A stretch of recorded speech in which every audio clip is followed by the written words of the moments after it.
Welcome back to another week of the Korean Beauty Show podcast. I'm your host, Lauren Lee, Kbeauty expert, resident of Seoul, South Korea, and your guide to the world of Korean skincare and beauty, and of course, everything that is going on here in Korea at the moment. So we have an absolutely jam-packed episode today. There are so many things going on, and there was a great question that came through. So lots and lots of stuff to unpack. So let us jump straight into it. And the first article that caught my attention, I guess you could say, for this week was that Sephora Korea has recorded a deficit for the last 2 years. So basically what that means, if you're not too familiar with accounting parlance and speak and things like that, is that they are not making money. So this article was actually suggesting that Sephora may even leave Korea or significantly reduce what they are doing on the ground here. Apparently, they have had a really hard time getting settled into the country. Obviously, the pandemic has not helped, but the industry insiders are saying that it looks like they've basically failed to keep up with the domestic beauty industry trends. So they actually recorded a decrease in sales of about 12.7% from 2020, and they've recorded an operating loss of 14.2 billion won, which is not insignificant. They were originally intending to roll out 14 new stores and even an online store in Korea by the end of the year, but the reports are indicating that that now seems unlikely. So that was a little bit of a shock to me. I don't know. This is how I would say it. I think it's always a really, really hard ask for, a foreign owned and operated company like Sephora to come into Korea. It is a notoriously difficult market for foreign companies to break into. Lots of really big successful companies that you would assume would just do well wherever they go don't tend to do well here. There's a lot of market protectionist policies, I guess you could say, to sort of encourage the growth of Korean companies and limit the growth of foreign companies. I saw a similar thing happen to, for example, Uber when they came to Korea. Uber basically doesn't exist in Korea, and the reason is that the taxi union here is very, very strong. They lobbied the government. There was a whole to-do, some taxi drivers set themselves on fire in protest against Uber. It was a really, really big deal, and basically they shored up all the different laws to make it next to impossible for Uber to operate, and so they don't. Obviously, Sephora opened and, had businesses and whatnot, and has still got stores open. But I must say, every time I walk past a Sephora here in Seoul, they're never really pumping. There's never a lot of, people in them. I know they didn't have testers out for a long time during the pandemic, which, the whole point, the reason most people go to an offline store is to try the stuff out for themselves. If you can just look at the products on the shelf, it takes a lot of the fun out of it. You might as well just shop online. Certainly that's, my feeling for it. So that is also not the first time that Sephora has had to shut down its business in a country. Apparently they previously shut down their Japanese business. So they launched their first store in Japan in 1999, but then they pulled out. They also retreated from Hong Kong after their first opening in 2008 as well. So not the first time that they've had issues like this in Asia by all accounts. But look, it is not just Sephora that is not doing well offline in Korea. There used to be a whole lot of different stores, offline stores, chain stores that you could shop Kbeauty products for a range of different prices. Pretty cheap, if I must say. Boots was one of them, another one called Lops, which is LOHB, and then La Lavla, which was previously called Watson's, and pretty much all of them have really scaled down their businesses to the point where if you are actually looking for one of those stores to go and visit them, it's just they're really not close to you necessarily, unlike some of the other offline stores. So I think this is not just a Sephora problem. I think it is just a really super competitive market, and customers are just, Sephora, I guess, is known for stocking the same kind of brands around the world in all their different stores. And Korean consumers, I just think maybe they can't keep up with them. How the appetite for newness, the appetite for new launches, new brands, new categories of products and types of products. You know, Koreans don't just want to go and buy the same thing year after year after year, which is just not the same in other countries. You know, certainly where I'm from in Australia, people like new stuff, sure, but what they like even better is finding a product that they really, really love, that really works for them, and they keep on using that and they come back and buy it again and again. So that's just not the way Korea kind of operates. And I think that businesses that are used to operating like that really struggle. So that was in the news this week. The other thing that was in the news, and I think this is just a carry on from some of the other discussions that have been going on, obviously Seoul has announced its desire to become like a global hub for beauty and cosmetic businesses. And one of the agencies run by the Seoul city government, the Seoul Business Agency, SBE, has actually, you know, announced all the things that they are going to be doing to support small and medium-sized companies. So I've actually worked with them before. Star Story was invited to participate in a program that SBA was running a couple of years ago before the pandemic. Very, very helpful organization to help out small businesses. I believe, depending on the business in question, they can even help you out with things like an office space to rent, or, you know, provide you with an office space to use in one of the buildings that they control. So basically this article was talking about how they are trying to help foreign buyers. You know, they're planning also, they said, to offer job opportunities to foreign residents in Korea so that they can work here as marketers to kind of bridge the gap between Korean companies and then the overseas markets. And I mean, there are a lot of people, maybe not a lot, that's probably putting it a little bit highly. There are people who are foreigners working in the Korean beauty space in Korea, certainly. I don't think there are a lot of them, just because I think it can be really, really hard to work for a lot of the companies here, the startups here. A lot of them don't have a great work culture when it comes to attracting foreigners. Certainly not a work culture that foreigners would be familiar with if they've worked overseas. That's a really common complaint. The pay is really, really low too at a lot of them. So, you know, big hours, not a lot of pay. Whether that's an attractive opportunity for a lot of people, I guess that's a personal choice. But I think there is just a lot of talk, at least in the Korean market, about trying to become the next regional finance center and replace Hong Kong. Basically, the sentiment is that Hong Kong is on its way out. It is no longer going to be the future hub because of, you know, everything that's going on there politically. So one of the other Asian cities is probably going to take its place as the next regional finance center. And so, you know, I've seen in the last sort of year and a half a whole lot of articles come out about what the Korean government is planning to do to make sure that Korea is that next hub. My personal opinion is that Korea is not going to be that next hub. There are just so many ways that Korea is not an attractive option for foreign companies, for foreigners. The language is just one of them, but also, you know, there's just so many bridges. My sense is that, you know, the government might think this, but I think the Koreans on the ground, I'm not sure how keen they are to have like a whole bunch of foreigners living in Korea. That is just my 2 cents worth for what it's worth. I do not think that Korea is going to be the next regional finance center. I think if anywhere will be, it'll be Singapore. That's a little bit of an aside, but anyway, I'm seeing more and more articles about, you know, ways that they are talking about trying to attract more people. I don't see any of this happening in practice. Maybe I'm just not in the right places to see this, but I certainly haven't seen an influx of people moving to Korea or, you know, solid plans, I guess, for them to actually do any of this, but they are talking about doing it. So there you go. Take that for what you will. That is just my hot little take.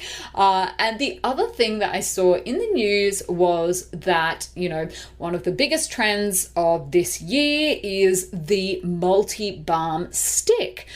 So if you aren't familiar with these products, basically what they are, they're not cleansing balms. They do have balm in the name, but they are essentially a little hydrating wind-up stick. They're quite small. They can easily fit in your handbag, and you basically wind them up and you can apply them anywhere on your face, neck, whatever that is, you know, dry, maybe not looking very hydrated or bright, and you can sort of brighten up your face. So the product that really kicked off that trend is a product called Kbeauty Wrinkle Bounce Multi Balm. We have it on Style Story, and it is very popular. It's sold out really, really quickly. So that was the product that kind of kickstarted the trend. They have already sold 10 million sticks as of February 2022, so very popular, and that has spawned just so many dupes, or like people that are trying to redo their own version of this multi-balm. So pretty much all of the main brands are doing it at the moment, but this was an article basically talking about this and the trend and how popular they are in Korea, and that is definitely true. Kbeauty is the top searched skincare brand on Naver at the moment, which is basically Korea's version of Google. So very, very popular product. I think it really launched at the right time, because obviously at the time that the balm launched in about 2021, I think it would have been 2021. But the pandemic broke out, basically. If it wasn't 2021, it was 2020. It was fairly recent and fairly much like in time with when the pandemic broke out. And of course, during the pandemic, Koreans were reaching for what they were calling untact beauty products, which was basically a Korean word meaning contactless, so you don't have to touch your face. So obviously anything like mists and these multi-balms were really, really popular because you didn't need to touch your face to redo your skincare. And obviously people were trying not to do that because of concerns about COVID and, not touching everything. So that was very fortuitous, very lucky for them. I think that they happened to launch around the same time, but that is a very, very, very popular product. So if you haven't already tried it, check it out. It is a nifty, handy little one. I really enjoyed having it in my routine over the winter period. So, if you are going into winter, maybe in Australia or New Zealand, and looking for something like that, that is a really handy little product. The other interesting piece of news I saw, and now this one might be a little bit interesting to our K-pop fans, and I know there are a lot of you out there. Basically what the article was saying is that there are concerns that if Korea wants its Hallyu trend to continue, Hallyu is the word for the Korean wave, and it basically means the influence of Korea overseas. So everything is wrapped up in that. Kbeauty, K-drama, K-pop, all of these different K things, that is what Hallyu means. And this article was basically saying it's in danger of continuing because it's too youth focused. So they said, they're not going to really be able to grow the market or extend Korea's influence overseas if it continues to be so focused on youth culture, and that it needs to sort of broaden and open up. Otherwise, it's just going to have limited ability to grow. So that's an interesting perspective. I would love to know if the K-pop fans out there, K-drama fans, do you agree with that? Do you think it is too youth focused? Are you maybe an older fan and you disagree? You'll have to let me know, because I thought that one was interesting. And also the article was talking about how important these people are, the Hallyu fans, because they spend up big on Korean merchandise, on Korean intellectual property, buying, I guess, the songs and all of this sort of thing. So they were saying, we can't afford to let these people go. We need to broaden the appeal and stop focusing so much on youth stuff and widen it, because it's a good opportunity for Korea to make money, essentially, and also to extend their soft power. This is the other thing that you will hear if you are looking at articles, in the Korean media. They're very, very keen for Korea to extend its power, and one of the ways they believe they can do that is through culture. So things like Hallyu, and that's why they think that it is a really it's a benefit to the Korean economy that these kind of things continue to be popular. So there you go. There was lots in the news this week, lots of different hot takes and perspectives and, opinions about what should be going on in Korea and how everything should be, I guess, what we should be focusing on going forward, essentially. So there you go. That was the news headlines. And jumping into this week's question of the week, and this is a really great one. I actually loved this one. So our questioner of the week was asking, if I'm using one product that has retinol in it, like for example an emulsion, can I use another product like a cream that has retinol in it as well, or is that too much? Great question. I definitely don't think we've had one like this before. And of course, there are a whole lot of new retinol products coming onto the Kbeauty market. We have talked about this on the podcast. We have a bunch of the brands on Style Story. At the moment, Applebee's retinol cream is so popular. Charm Zone, their products are getting rave reviews by the people that have tried them. We have Chosonga 22 as well. Innisfree, they've released their retinol seeker ampoule. So lots of new retinol products coming onto the market. So what is the answer to the question? Can you combine them or not?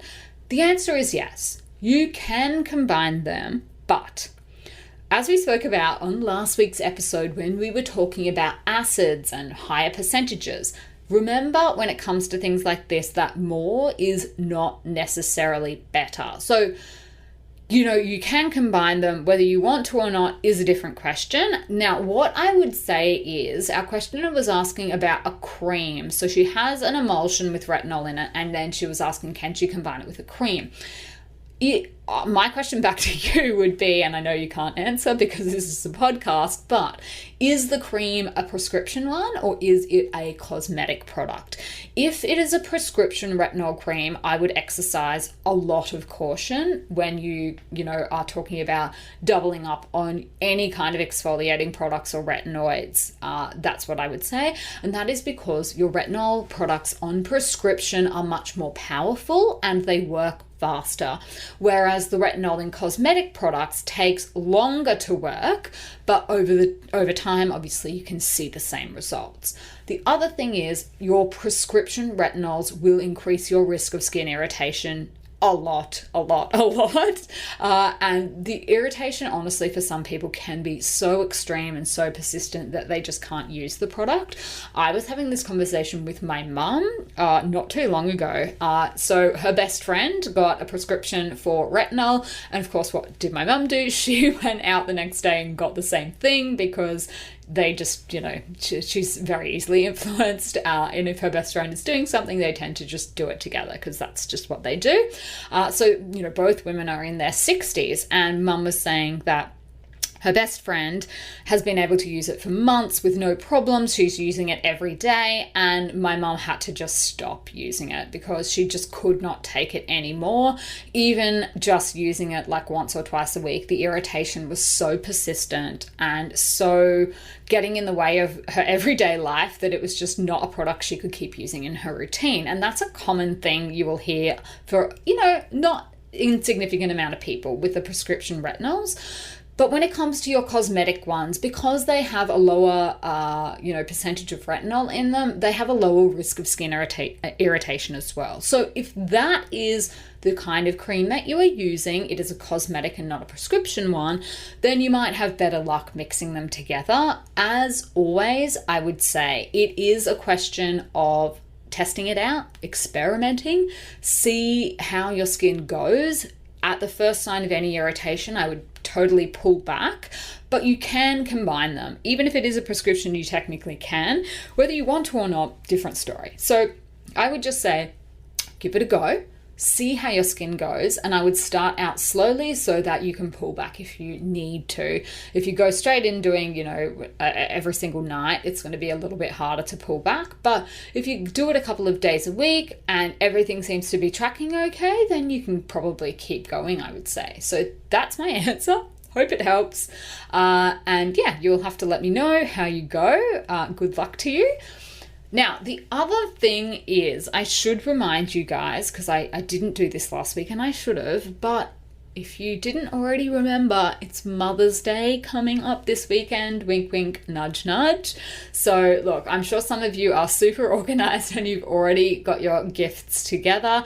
If so, good for you. Well done. Child of the year, good for you. If you haven't and you've left it to the last minute, which I'm very frequently guilty of, the good news is we've got a special curation of gift ideas up on the Style Story website at the moment. We've got 2 pages of basically our suggestions that are thoroughly vetted, approved, and loved by mums.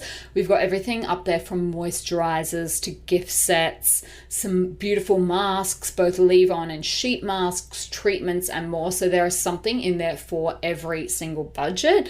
My personal picks, if I had to suggest to you, so for my mother-in-law, I actually already know exactly what I'm going to give her, and that is our Jellicoe Bubble Tea Steam Cream. And before you say, that's just the easy way out. No, okay, hear me out. She is at my house at the moment. She and my grandmother-in-law are both staying at my house at the moment, and I have caught them, not once but twice, raiding my supply of bubble tea. So I am going to be giving them more of their own. I know they really love it, so that is my suggestion, and for my mother-in-law and my grandma-in-law. So that's what I'll be giving them. They just really love it. It works really well for mature skin, and because they had a long flight over here, they're still experiencing just a little bit of dehydration and dryness. So that is what I will be giving them.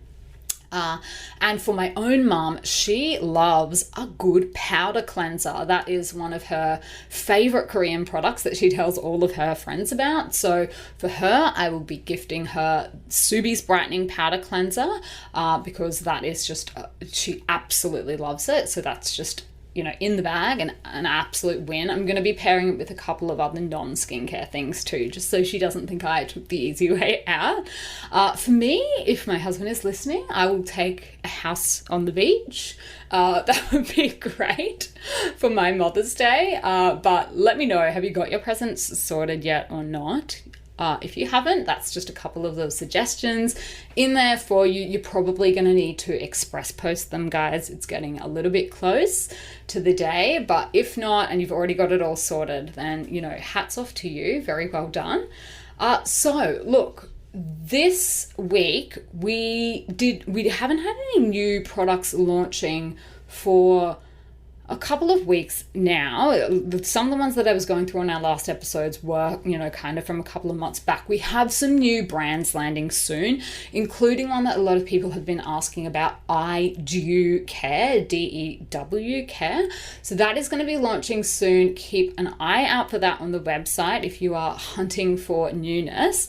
But the one product that I did want to talk about this week, which is not going to be relevant for absolutely everyone, but I was talking about it a little while ago, and this is the guide that I put together for influencers, anyone that receives products for free in Australia. It's also good for, people running skincare brands as well. Not sure how many of those listeners we have to the podcast. However, this is a guide that I have put together. It's a cosmetic versus therapeutic claims guide. So why I've sort of put this together, and it took a while to put together, it took about a month. Basically, I mentioned on the show previously that the TGA, the Therapeutic Goods Administration, earlier this year had made some important clarification about how marketing works for therapeutic goods and who is subject to their regulations. And basically they clarified that influencers, which is anybody who either gets paid by a brand to review their products or it receives products for free, if those goods are therapeutic goods, then you are covered by this. So therapeutic goods include things like sunscreens. They include things like products that make physiological changes to the body, maybe like whitening claims that they can get rid of melasma or something like that. So that is what the guide is about. It is going through everything that you need to know to make sure your posts compliant. And I mean, it also applies to journalists as well. So if you are a journalist who does get these kinds of products for free, you need to know what your responsibilities and obligations are as well. Obviously you could try and Google this stuff yourself, but that's going to take you a long time. Chances are you will have a hard time getting your head around the requirements. I'm a lawyer, and even for me, I'm like, this is an absolute minefield. So what I have done is basically put the guide together. It's 32 pages. It will save you hours and hours of time. It will also reduce the likelihood that you are subject to a TGA fine, that you are subject to an enforced content takedown. If you're making your own products, product label reprints and things like that. It is a very simple, easy to follow guide because they've broken it all down into really simply, basically, what is a cosmetic claim versus what is a therapeutic one, the kinds of claims you are able to make about normal skincare products versus therapeutic goods, gifting, freebies, samples, all the rules around that, some common ways that people try and get around the therapeutic claim scheme, little sneaky loopholes and why they don't work. And I sort of wrapped it all up in a neat little bow at the end with a too long didn't read, a TLDR section, so that you can just dip into it at any time and check what you need to know. So if that is at all relevant to you, go and check it out on the Style Story website. At the moment, it is a really good reference guide for anyone who is currently working in the skincare or beauty industry. I have made our team members read it as well, because even though I know all of this stuff, they don't necessarily know it, and they need to know it. So that is how we will be using it going forward as well, to help educate our team members, people who are coming up with content and things like that around what they can say and what they can't say. So that is new and up on our website at the moment. We also had a couple of new Korean beauty product reviews. So 2 in particular that I thought would be good to share with you guys. The first one is, because obviously we were just talking about retinol, this is a retinol one. Both of them are. Yeah. So the first one is a 5-star review for Charm Zone's De-Age Retinol Emulsion. And our reviewer said, incredibly radiant skin. I love the texture of the product. Very light and high absorption that my skin just lapped it up. I used it at night. The first morning I had some purging around my chin, but that quickly disappeared after a couple of days. Aside from that, I have noticed after a few days when I wake up in the morning, my skin is glowing and radiant, especially around my forehead. So smooth. I've had a few people comment how my skin glows and have asked if I was wearing foundation, which I was not, just tinted SPF moisturizer. I'm 45 years old, and to be complimented like that is really nice to hear, but personally I have been won over by this product. So thank you so much to our reviewer. That is amazing. That is also my favorite type of compliment to receive. People asking if if you're wearing foundation, if you've done something different, that's how you know the product is working. So that's great. Thank you so much for your review. Then we also had a 5-star review for Applebee's Retinol Vitamin A Moisture Cream, and our reviewer said, this cream has made my face look much smoother. I still have some red marks on my face though. So thank you very much for your review. Obviously, it's no skincare product is a miracle worker, but that is great to hear that your face is looking smoother. So thank you to everyone that has left a product review recently. Remember, if you have bought a product recently and you haven't left a review, we give you points every time you leave a review, every time you make a purchase, and you can actually use them to get money off your next purchase. So go and check out our rewards program if you haven't already done that. Make sure that you're not leaving any money on the table there. It's very easy to do. Basically, there is a present icon, a gift box on our home page.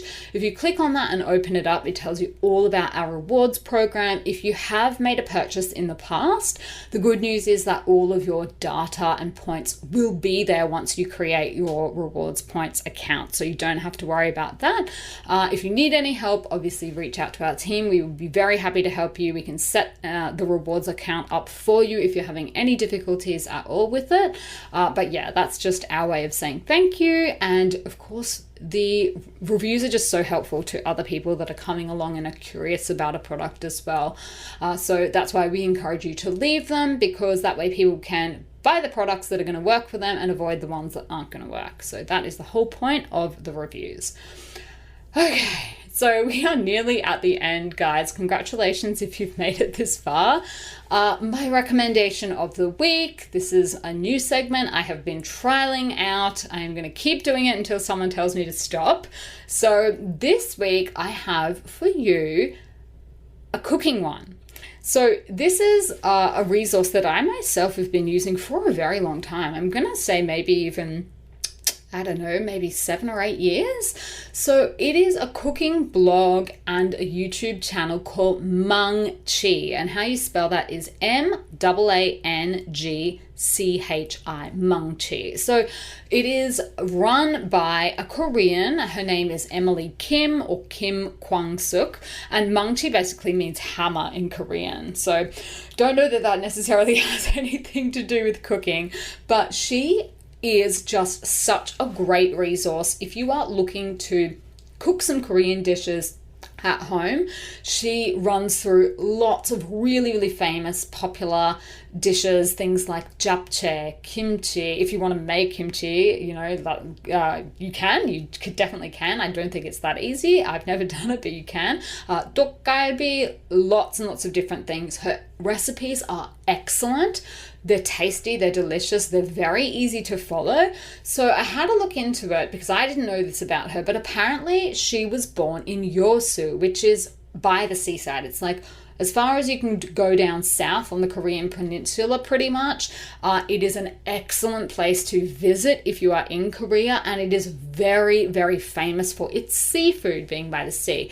And apparently that was what Emily Kim's family was involved in when they lived in Korea. She since moved to America, and she posts, you know, lots of content on her YouTube channel. She's got a couple of cookbooks as well. So one of her recipes that I absolutely love, that I have been cooking for years, is her sundubu jjigae recipe.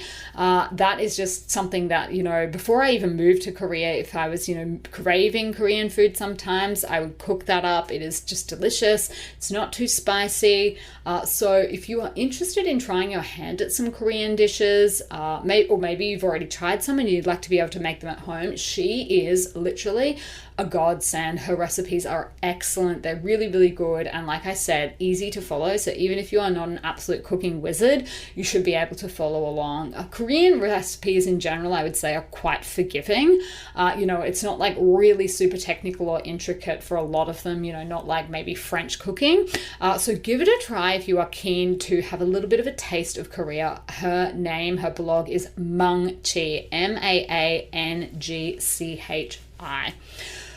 Okay, that is all I had for you for this Tuesday's episode. I will be back on Thursday with a very hotly requested episode, all about Korean hair trends, hair treatments, all of that sort of thing. So if you are interested in learning more about what is going on in the world of Korean hair, then make sure you stay tuned, stay subscribed, and until then, I will see you on Style Story.